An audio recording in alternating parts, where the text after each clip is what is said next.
ದಾವಣಗೆರೆಯಲ್ಲಿ ಹೃದಯಾಘಾತದ ಮರಣ ಮೃದಂಗ ಆತಂಕಕ್ಕೆ ಕಾರಣ ಆಗ್ತಾ ಇದೆ. ದಾವಣಗೆರೆ ಜಿಲ್ಲಾಸ್ಪತ್ರೆಯಲ್ಲಿ 3 ತಿಂಗಳ ಅಂತರದಲ್ಲಿ 75 ಜನ ಹೃದಯಾಘಾತದಿಂದ ಸಾವನ್ನಪ್ಪಿದ್ದಾರೆ. ಏಪ್ರಿಲ್ ತಿಂಗಳಲ್ಲಿ 22, ಮೇ ತಿಂಗಳಲ್ಲಿ 29, ಜೂನ್ ತಿಂಗಳಲ್ಲಿ 24 ಜನ ಹೃದಯಾಘಾತಕ್ಕೆ ಬಲಿಯಾಗಿದ್ದಾರೆ. ಹೃದಯ ಸಂಬಂಧಿ ಕಾಯಿಲೆಯಿಂದಾನೇ ಜನ ಮೃತಪಡ್ತಾ ಇದ್ದಾರೆ.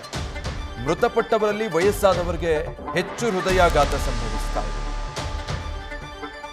ಒಂದೊಂದೇ ಜಿಲ್ಲೆಗಳಲ್ಲಿ ಈ ರೀತಿಯ ಪ್ರಕರಣಗಳು ಅದರ ಹಿನ್ನೆಲೆಗಳನ್ನು ನೋಡ್ತಾ ಬರ್ತಾ ಇದ್ದೀವಿ. ಈ ಸರಣಿಯನ್ನ ನೋಡಿದಾಗ ಆತಂಕ ಹೆಚ್ಚಾಗ್ತಾ ಇದೆ. ನಿನ್ನೆಯಷ್ಟೇ ಹಾಸನ, ಮೈಸೂರು ಭಾಗದಲ್ಲಿ ಯಾವ ರೀತಿ ಹೃದ್ರೋಗ ಆಸ್ಪತ್ರೆಗೆ ಬರೋ ಜನರ ಸಂಖ್ಯೆ, ರೋಗಿಗಳ ಸಂಖ್ಯೆ ಹೆಚ್ಚಾಗಿದೆ ಅನ್ನೋದು ನೋಡ್ತಾ ಇದ್ವಿ. ಚಿತ್ರದುರ್ಗ, ಮೈಸೂರು, ಹಾಸನ ಈ ಭಾಗದಲ್ಲಿ ಮುಂದುವರೆದ ಹಾಗೆ ದಾವಣಗೆರೆಯಲ್ಲೂ ಕೂಡ ಕಳೆದ 3 ತಿಂಗಳ ಡೇಟಾ ನೋಡಿದ್ರೆ 75 ಜನ ಹೃದಯ ಸಂಬಂಧಿ ಕಾಯಿಲೆಯಿಂದ, ಹೃದಯಾಘಾತದಿಂದ ಸಾವನ್ನಪ್ಪಿದ್ದಾರೆ.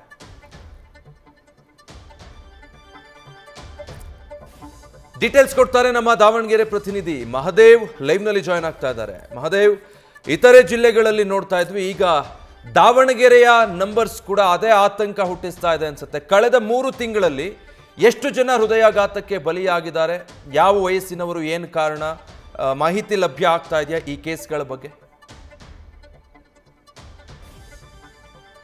ಇತ್ತೀಚೆಗೆ ಏನು ಹೃದಯ ಸಂಬಂಧಿ ಕಾಯಿಲೆಯಿಂದ ಮತ್ತು ಹೃದಯಾಘಾತದಿಂದ ಸಾಕಷ್ಟು ಜನ ಮೃತಪಡ್ತಾ ಇರುವಂಥದ್ದು ಜನರಿಗೆ ಒಂದು ಆತಂಕಕ್ಕೆ ಕಾರಣ ಆಗಿದೆ. ಯಾಕೆಂದ್ರೆ ಆರೋಗ್ಯವಂತ ಮನುಷ್ಯನು ಕೂಡ ಏಕಾಏಕಿ ಕುಸಿದು ಬಿದ್ದು ಸಾವನ್ನಪ್ತಾ ಇರುವಂಥದ್ದು ಇದು ಸಾಕಷ್ಟು ಆತಂಕಕ್ಕೆ ಕಾರಣ ಆಗಿದೆ. ಎಲ್ಲ ಜಿಮ್ಗಳನ್ನ ಮಾಡಿ, ಕೆಲವೊಂದಿಷ್ಟು ವ್ಯಾಯಾಮಗಳನ್ನ ಕೂಡ ಮಾಡಿದ್ರು ಕೂಡ ತುಂಬಾ ಫಿಟ್ ಆಗಿರುವಂತ ವ್ಯಕ್ತಿಗಳು ಕೂಡ ಹೃದಯಾಘಾತದಿಂದ ಸಾವನ್ನಪ್ತಿದ್ದಾರೆ. ಹೀಗಾಗಿ ಸಾಕಷ್ಟು ಆತಂಕಕ್ಕೆ ಕಾರಣ ಆಗ್ತಾ ಇದೆ. ಇದ್ರ ಬಗ್ಗೆ ಸಾಕಷ್ಟು ಜನ ಕೂಡ ಒಂದು ತಮ್ಮದೇ ಆದಂತಹ ವಿಚಾರಗಳನ್ನ, ಅಂದ್ರೆ ವೈದ್ಯರು ತಮ್ಮದೇ ಆದಂತಹ ತಜ್ಞರು ಒಂದು ಅಭಿಪ್ರಾಯವನ್ನ ವ್ಯಕ್ತಪಡಿಸ್ತಾ ಇದ್ದಾರೆ. ಕೆಲವೊಂದಿಷ್ಟು ಜನ ವಾತಾವರಣದ ಕಲುಷಿತಗೊಂಡು ಈ ರೀತಿಯಾಗಿ ಆಗ್ತಾ ಇದೆ ಮತ್ತು ಇತ್ತೀಚೆಗೆ ಸೇವಿಸ್ತಿರುವಂತಹ ಜಂಕ್ ಫುಡ್ ಮತ್ತು ಅವರ ಲೈಫ್ ಸ್ಟೈಲ್ ಕೂಡ ಈ ರೀತಿಯಾದಂತಹ ಹೃದಯಾಘಾತಕ್ಕೆ ಕಾರಣ ಆಗ್ತಾ ಇದೆ ಅಂತ ಹೇಳಿ ಒಂದು ಮಾಹಿತಿಯನ್ನ ಕೊಡ್ತಾ ಇದ್ದಾರೆ.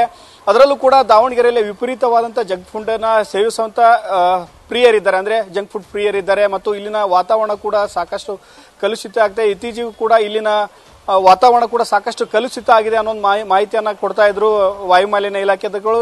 ಇದೇ ಕಾರಣಕ್ಕೆ ಈ ರೀತಿಯಾದಂತಹ ಹೃದಯಾಘಾತಗಳಾಗ್ತಾ ಇದೆ ಅಂತ ಹೇಳಿ ಒಂದು ಅನುಮಾನ ಮೂಡ್ತಾ ಇದೆ. ಈಗ ಕೆಲವೊಂದಿಷ್ಟು ಡಾಟಾಗಳನ್ನ ನೋಡ್ತಾ ಬಂದ್ರೆ, ಅಂದ್ರೆ 3 ತಿಂಗಳಿಂದ ಕೆಲವೊಂದಿಷ್ಟು ಡಾಟಾಗಳನ್ನ ನೋಡ್ತಾ ಬಂದ್ರೆ, ಏಪ್ರಿಲ್ ತಿಂಗಳಲ್ಲಿ 22 ಜನ ಮತ್ತು ಮೇ 29 ಮತ್ತು ಈಗ 24, ಈ ಜೂನ್ ಕಳೆದ ತಿಂಗಳಲ್ಲಿ 24 ಜನ ಮೃತಪಟ್ಟಿದ್ದಾರೆ. ಟೋಟಲ್ 75 ಜನ ಈಗ ಹೃದಯ ಸಂಬಂಧಿ ಕಾಯಿಲೆ ಮತ್ತು ಹೃದಯಾಘಾತಕ್ಕೆ ಬಲಿಯಾಗಿರುವಂತದ್ದು. ಅದರಲ್ಲೂ ಕೂಡ ಇದು ವಯಸ್ಕರರು ಯಾರು ಮತ್ತು ವಯಸ್ಸಾದವರು ಈ ರೀತಿಯಾಗಿ ಡೆತ್ ಆಗಿದ್ದಾರೆ ಅನ್ನೋ ಬಗ್ಗೆ ಯಾವುದೇ ರೀತಿಯಾದಂತಹ ಮಾಹಿತಿಯನ್ನ ಇನ್ನೂ ಆರೋಗ್ಯ ಇಲಾಖೆ ತಿಳಿಸಿಲ್ಲ.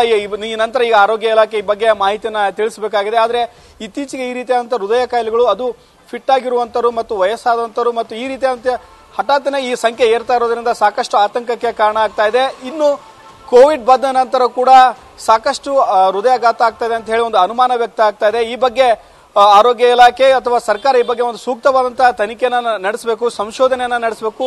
ನಿಜವಾದ ಕಾರಣ ಏನು, ಅಂದ್ರೆ ಹೃದಯಾಘಾತಕ್ಕೆ ನಿಜವಾದ ಕಾರಣ ಏನು, ಅದಕ್ಕೆ ನಿಜವಾದ ಪರ್ಟಿಕ್ಯುಲರ್ ಅಂತ ಕಾರಣಗಳನ್ನ ಕಂಡುಹಿಡಿದು ಇವುಗಳನ್ನ ಅವಾಯ್ಡ್ ಮಾಡಬೇಕು. ಇಲ್ಲ ಅಂತಂದ್ರೆ ಈ ಇತ್ತೀಚೆಗೆ ಅಂದ್ರೆ ಸಾವುಗಳ ಸಂಖ್ಯೆನ ನೋಡ್ತಾ ಇದ್ರೆ ಹೆಚ್ಚು ಫಿಟ್ ಆಗಿರುವಂತ ಮತ್ತೆ ಯುವಕರೇ ಈ ರೀತಿಯಾಗಿಂತ ಹೃದಯಾಘಾತದಿಂದ ಮೃತಪಡ್ತಾ ಇರೋದು ಎಲ್ಲರಿಗೆ ಆತಂಕಕ್ಕೆ ಕಾರಣ ಆಗಿದೆ. ಇದು ಇದೇ ರೀತಿ ಸರಣಿ ಮುಂದುವರೆದ್ರೆ ಸಾಕಷ್ಟು ತೊಂದರೆ ಆಗುತ್ತೆ. ಹೀಗಾಗಿ ಈ ಬಗ್ಗೆ ಕೇಂದ್ರ ಸರ್ಕಾರ ಆಗಲಿ ಅಥವಾ ರಾಜ್ಯ ಸರ್ಕಾರ ಆಗಲಿ ಒಂದು ಸಂಶೋಧನೆಯನ್ನು ನಡೆಸಿ ಇದಕ್ಕೆ ಬ್ರೇಕ್ ಹಾಕುವಂತ ಕೆಲಸವನ್ನು ಮಾಡಬೇಕು ಮತ್ತು ಕಾರಣ ಏನು ಅನ್ನೋದು ತಿಳ್ಕೊಳ್ಳುವಂತ ಕೆಲಸವನ್ನ ಮಾಡಬೇಕಾಗಿದೆ. Vijay, thank you Mahadev.